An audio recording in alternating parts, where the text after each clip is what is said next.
Hey folks, Dan Frio here with your closing bell for January 23rd, 2025. So what we're going to talk about today, the headlines, you might have saw it, you might not have seen it, but President Trump, he's coming out and he is demanding that the interest rates be dropped immediately. Does he have the authority? Well, that's what we're going to talk about in today's show, but without further ado, let's get over to where rates are for today. Mortgage rates, let's just say they're flat. We got up 4 here, -2 over here, so there's really no changes here because there's really no economic news. You go through the calendar for this week, the only thing we had coming in today was initial jobless claims came in right at point, and tomorrow's nothing. Now, next week's going to be a little bit of a different story.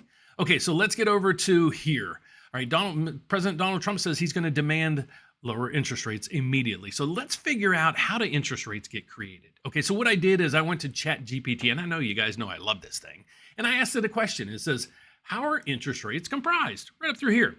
And it goes down through here. Now, you have to understand there's different models of credit. Okay, there's credit cards and car loans and things like that. And then there's mortgages, and it's a whole different piece of the puzzle. And I'm going to explain it right here because ChatGPT got most of this right. There's a little tweaking that I would do with it, and I'll show you what I'm talking about. So how are interest rates created? The first thing we're going to talk about is like credit cards and things like that. So that's what happens there is there's a base rate. Usually it's set by the Federal Reserve. Well, the Federal Reserve sets what's called the federal funds rate. Okay, and then everything kind of models that. So the federal funds rate is actually just interbank lending. So, but when the Federal Reserve raises rates, well, then all the banks raise their rates accordingly, basically 1-to-1. And if they drop rates, now then the banks start dropping their rates. So the Federal Reserve controls it kind of, but they only control the federal funds rate, and that's really not affecting the consumer directly. Okay, that's the first part. Inflation premiums. Where's inflation? Is inflation really low at 0, 1, 2%, or is it 9%? So you got to look at it. Inflation is the deterioration of money. So the banks don't want to lose any more money. So if inflation's at 9, and then they also have these other premiums built in, that's why rates get up to like 20%. Okay. So the other piece of these puzzles are this: risk premium. How risky are you? What's your credit score look like? How's your job history? Things like that. How much stability do you have? Then term premiums. How long of a loan are you looking for? If you want a 1-year loan, 2-year loan, usually the longer the duration, the higher the rate. And then borrower's creditworthiness. Again, do you have the propensity to pay? How do we reflect on that, or how do we check it on your credit report? Okay, so now what I did is I went down through here and says, how are mortgage rates determined? And here's where it gets a little fuzzy also about the Federal Reserve. Okay, so mortgage rates are divided this. The economic condition. Where's the economy? Where are normal other interest rates? Where's the prime rate? Where's the federal funds rate and all those other things? So that has a big determination of that. And then how much demand is there for something?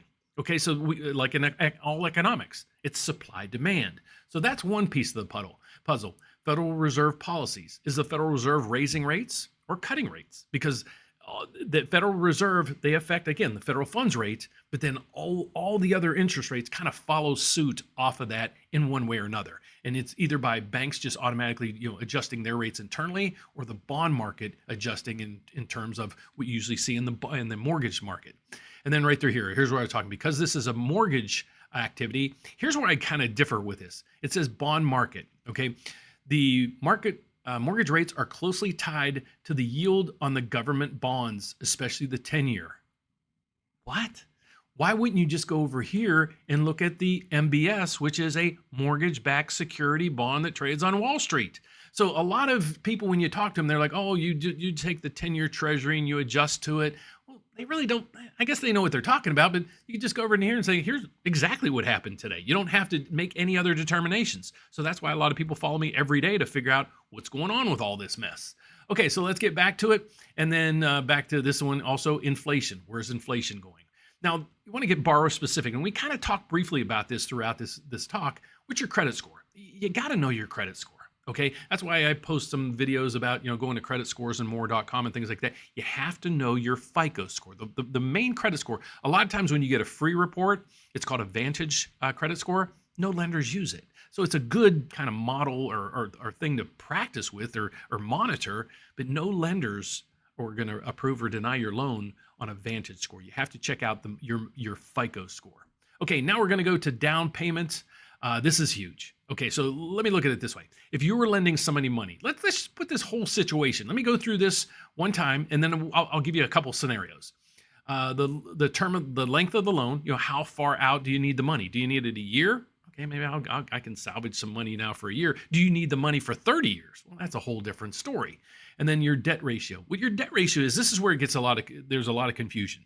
Your debt ratio, we call it in the business your DTI. It's basically all the debts that you have on your credit report, okay, divided by your gross monthly income. And that's your income before all the taxes and all that junk comes out.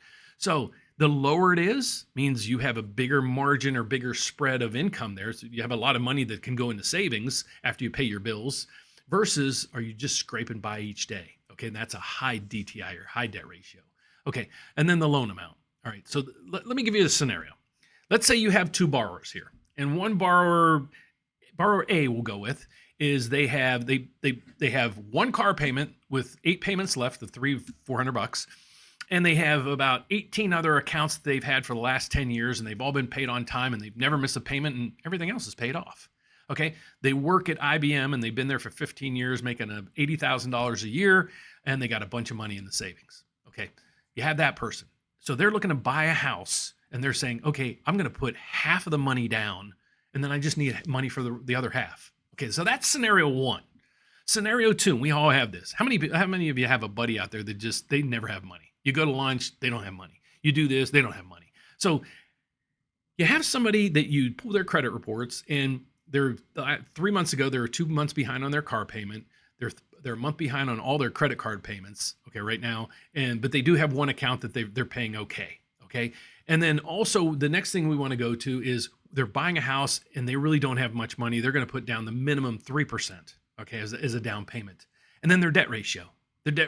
They have no money basically left over after they pay their bills. And if anything goes wrong, it's going to be some tough times. Which one are you going to lend to? And are they going to both get the same rate? That's how the markets work. Okay, so that's basically in general. So that's what you can control. You can control your credit scores. Be diligent about it. The best thing I can advise you to do is get a budget. A lot of people, especially first-time home buyers, get a budget. I think it'll help you tremendously. And then just monitor your stuff. Can you afford? Let's say you want to buy a house. That payment's going to be an extra $1,000 a month on your billings. Every month, put in $1,000 aside in an account you don't touch. How are you managing okay? Can you get through it? Everything fine? Well, then maybe you're financially ready. So how do you kick the tires on a lot of this stuff? Well, let me tell you a little bit about me.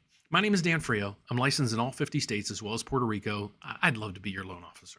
Okay, I do these videos every day. I've been doing this for 35 years, like I said. But the unique thing about me is I work at a company or a bank called ServBank. We're the number 10th largest mortgage company in the entire country.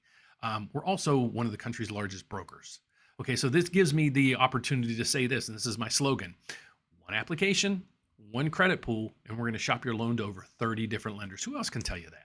Okay, so what happens here is if I can't do the loan here, let's say, for example, another bank has the products or some other reason I would want to use another bank's products or rates, I have the ability to. So instead of you shopping around doing this on a full-time basis for a week, trying to get pre-qualified, put the heavy lifting on our plates. If this is something that you can do on your own and you know enough about the mortgage business and you're just purely looking for the lowest rate, then scan all over the place. But if you really need help and a partner, basically from application to keys in your hand, love to help you out. So how do you reach me? Go to therateupdate.com. You can hit the apply now button right through there. You'll be launched off to our application system. Once you fill it out, I'll get an alert. I'll probably call you within hours. Next thing is you can schedule a consultation with me, Alan, and David. Just click right here, choose any of us. We all have over 20 years of experience. We're here to help.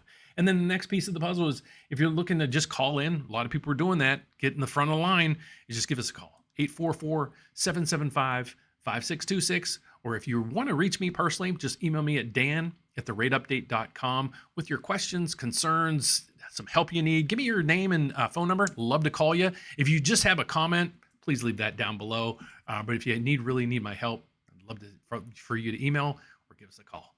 Thanks for watching, folks. God bless. Have a fantastic evening. See you tomorrow.